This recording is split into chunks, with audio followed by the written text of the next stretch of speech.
Dear students, तो आज हम बात करेंगे न्यू प्रोडक्ट डेवलपमेंट पार्ट 2 की। जैसा कि पिछले वीडियो में हमने डिस्कस किया था कि टूरिज़्म में नया प्रोडक्ट क्या होता है, कैसे डेवलप करते हैं और उसको डेवलप करने की स्टेजेस क्या क्या होती हैं। पहले वीडियो में हमने समझने की कोशिश की कि टूरिज़्म में और पर्यटन में नए प्रोडक्ट का क्या आशय है। तो आज जो हमारा ऑब्जेक्टिव है इस लेक्चर का, to understand new product development and its implications. तो पहले हम बात कर चुके हैं स्टेजेस की, नया प्रोडक्ट क्या होता है। आज हम देखेंगे नए प्रोडक्ट किस तरह से डेवलप होते हैं, इनका क्या क्या पर्पज़ होता है और ये क्यों डेवलप होते हैं और किसके द्वारा डेवलप किए जाते हैं। इसका मतलब है कि आज जो हमारा प्रोडक्ट रेंज का होराइजन है ये और ज़्यादा ब्रॉड होगा।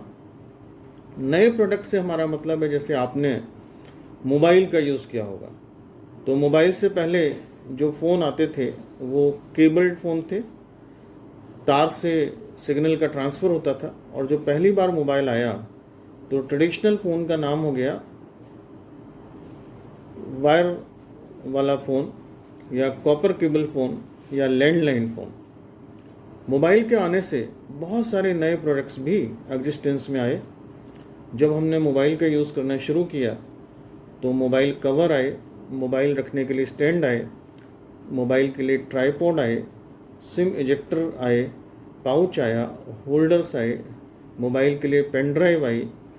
मोबाइल के अंदर ही बहुत सारे चेंजेस हुए, जैसे कि फ्रंट कैमरा आया वगैरह वगैरह। अब हम टूरिज़्म की बात करते हैं। अगर कोई टूरिस्ट प्लेस है तो आपने देखा होगा उस टूरिस्ट प्लेस पर धीरे धीरे करके जैसे जैसे टूरिस्ट अराइवल बढ़ता है, टूरिस्ट ट्रैफिक बढ़ता है, वैसे वैसे टूरिस्ट के रिक्वायरमेंट की बहुत सारी चीज़ें उपलब्ध होना शुरू हो जाती हैं।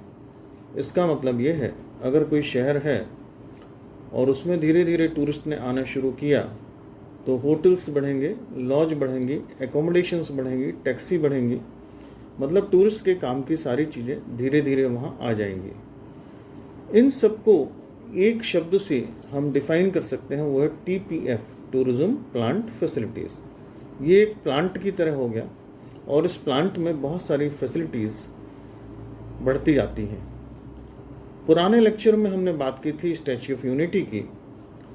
जैसा कि हमने पहले डिस्कस किया था, राजपीपला नर्मदा डिस्ट्रिक्ट में एक जगह है, राजपीपला के पास सरदार सरोवर डैम है। सरदार सरोवर डैम जो है उसका मेन कंट्रीब्यूशन था इरिगेशनल पर्पस के लिए, सिंचाई के लिए। सरदार सरोवर डैम, वहाँ जो लोग रहते हैं उनके लिए एक पिकनिक स्पॉट की तरह था। इसका मतलब है कि बारिश के मौसम में टूरिस्ट का जो फुटफॉल है, पिकनिकर्स का फुटफॉल है, वहाँ हो जाता था। Authority decided to go with the development of Statue of Unity to commemorate Iron Man of India. Authority ने डिसाइड किया कि लौह पुरुष की मूर्ति बनाकर जो विश्व में सबसे ऊंची मूर्ति होगी उनको सम्मान दिया जाए। अब वहाँ यूनिटी ऑफ स्टैच्यू है और ये भारतवर्ष का ही नहीं, पूरे वर्ल्ड का एक ग्रेट अट्रैक्शन है, क्योंकि ये वर्ल्ड में सबसे ऊंची स्टैच्यू है। स्टैच्यू ऑफ यूनिटी के बनने के बाद यहाँ धीरे धीरे सपोर्टिव अट्रैक्शंस हैं, सेकेंडरी अट्रैक्शंस हैं, वो भी डेवलप हुए, जैसे कि butterfly garden, Sardar Sarovar dam एक नए रूप में, चिड़ियाघर वगैरह वगैरह। इसके पास टेम्पल्स हैं, जैसे कि हरसिद्धि टेम्पल, हेरिटेज बिल्डिंग्स हैं, रॉयल पैलेसेस, म्यूज़ियम हैं, और ये सारी चीज़ें स्टैच्यू ऑफ यूनिटी के पास राजपीपला जो मेन शहर था वहाँ है। बहुत सारे लोकल लोग टूर गाइड का काम करते हैं। कई लोगों को souvenir shop, booking office, accommodation unit में रोजगार मिला हुआ है। कहने का मतलब ये है कि जो कम्युनिटीज़ इस एरिया में रहती थीं उनके लोगों को, महिलाओं को, पुरुषों को इस TPF में जॉब मिला, टूरिस्ट प्लांट में जॉब मिला। राजपीपला अगर आप जाएंगे तो रास्ते में जो शॉप्स है बनाना चिप्स की, उनकी सेल बढ़ गई। इसका मतलब है जो नया प्रोडक्ट डेवलप हुआ, इसके डेवलप होने से उस क्षेत्र में जितने भी लोग थे उनको डायरेक्टली और इनडायरेक्टली फ़ायदा हुआ। दूसरा हम जो एग्जाम्पल है वो मनाली का ले सकते हैं। 70s में मनाली की पॉपुलैरिटी बहुत ज़्यादा बढ़ी। मूलतः मनाली एक विलेज था जो कि कुल्लू डिस्ट्रिक्ट में लोकेटेड है। दिल्ली से मनाली के लिए डायरेक्ट बसेस अवेलेबल हैं, और अगर आप ट्रेन से जाना चाहें तो अम्बाला तक आप ट्रेन से जाएंगे और उसके बाद बसेज अवेलेबल हैं। मनाली धीरे धीरे डेवलप होता गया, फुटफॉल बढ़ता गया, और आज मनाली ओवर क्राउडेड है। मनाली में बहुत सारे होटल्स हैं, बहुत सारे रिसोर्ट्स हैं, और मनाली आप जाएंगे तो लगेगा कि ये बहुत अच्छा शहर बन गया है। मनाली के पास ही एक जगह है सोलंग नाला। सोलंग नाला भी एक गांव था। धीरे धीरे सोलंग नाला की पॉपुलैरिटी बढ़ी।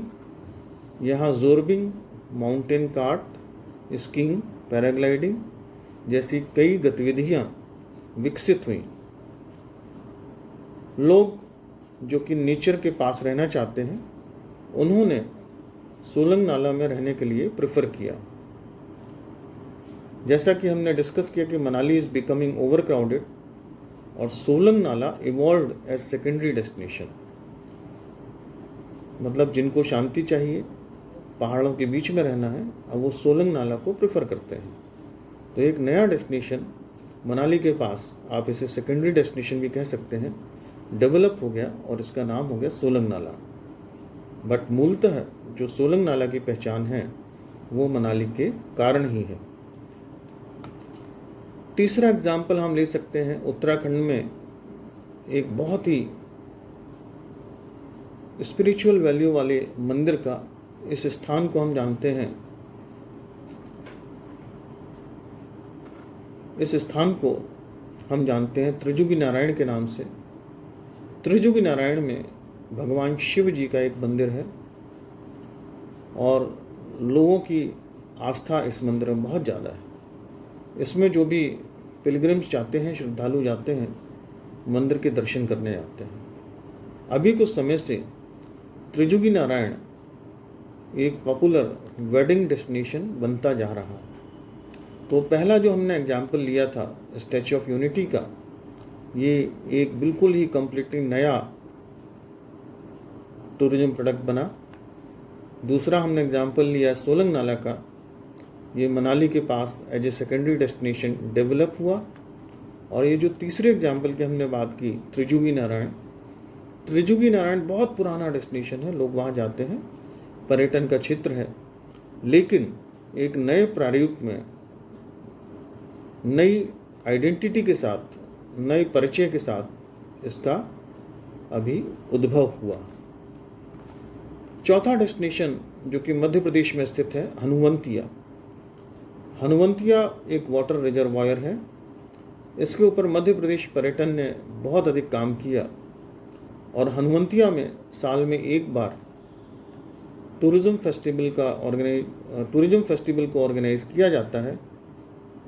इसमें सरकार द्वारा भरसक प्रयास किया जाता है इसमें टूरिस्ट को अट्रैक्ट करने का।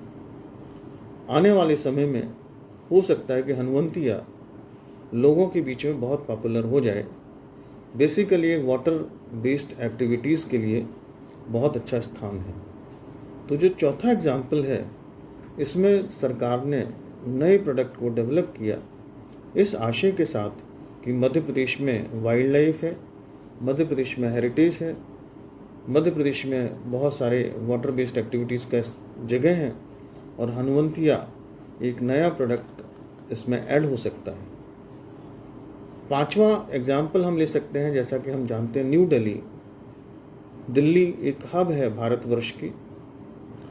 ज़्यादातर टूरिस्ट IGI एयरपोर्ट से दिल्ली में लैंड करते हैं।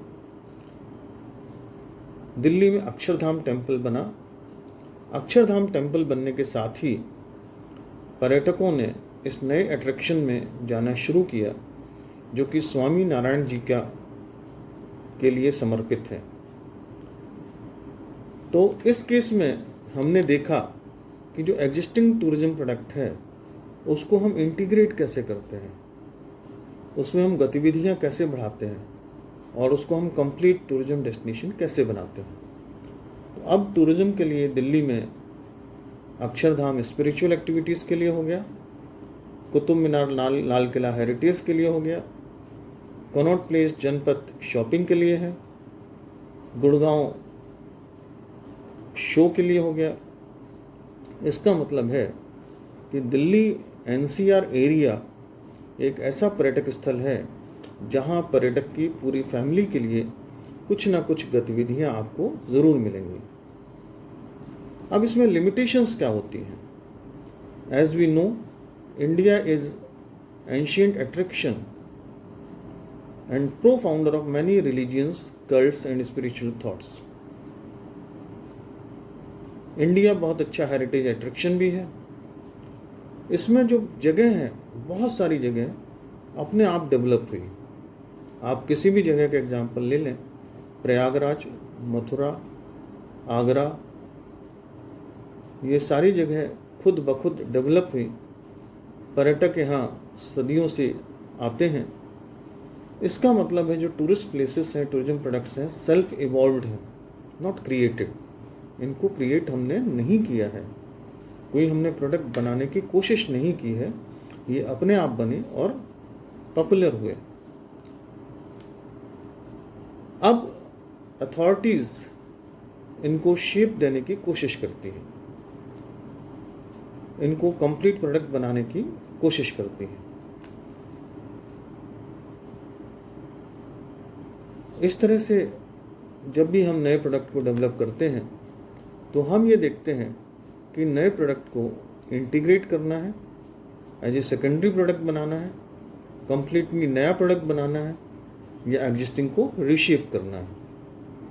और ये काम स्ट्रेटेजिस्ट का होता है, प्लानर्स का होता है, जो इसका ऑपरेशनल पार्ट देखते हैं और समझते हैं। एक क्वेश्चन अभी आपके दिमाग में आ रहा होगा कि इस प्रोडक्ट के ऊपर कौन काम करे। तो जैसा कि हमने डिस्कस किया, हनुवंतिया के ऊपर गवर्नमेंट ने काम किया और इसको नई तरीके से डेवलप किया। सोलंग नाला के ऊपर जो काम है वो हुआ मनाली के ऊपर प्रेशर की वजह से, और जैसे ही मनाली के ऊपर प्रेशर बढ़ा तो आसपास की जो जगह थी उनकी डिमांड बढ़ी तो गतिविधियाँ बढ़ी तो उनका परिचय, उनका इंट्रोडक्शन टूरिस्ट प्लेस के रूप में होने लगा। इसमें आप एक टास्क कर सकते हैं, आप किसी भी टूरिस्ट प्लेस को सिलेक्ट कर सकते हैं और सिलेक्ट करने के बाद उसमें नए प्रोडक्ट का क्या स्कोप है उसको ढूंढ सकते हैं।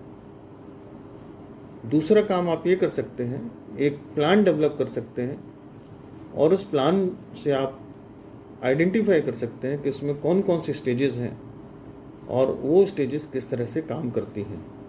जैसे हमने आज बात की सोलंग नाला, मनाली, अक्षरधाम मंदिर, न्यू दिल्ली। तो ये जो नए नए प्रोडक्ट्स डेवलप हुए तो इनमें कौन कौन सी स्टेजेस कहाँ एप्लीकेबल हैं। कुछ क्वेश्चंस आपकी प्रैक्टिस के लिए। What do you understand by new product development? What is ancillary product? इस वीडियो के लिए मैं एक्नॉलेज करना चाहूँगा मिस्टर साहिल दीक्षित को, उनके फ्रूटफुल सजेशंस के लिए इस वीडियो को बनाने में। आइए अब हम समराइज करते हैं आज के लेक्चर को। आज हमने बात की नए प्रोडक्ट की। इस प्रोडक्ट को कैसे डेवलप करते हैं, क्यों डेवलप करते हैं, इन प्रोडक्ट्स को कहाँ डेवलप करते हैं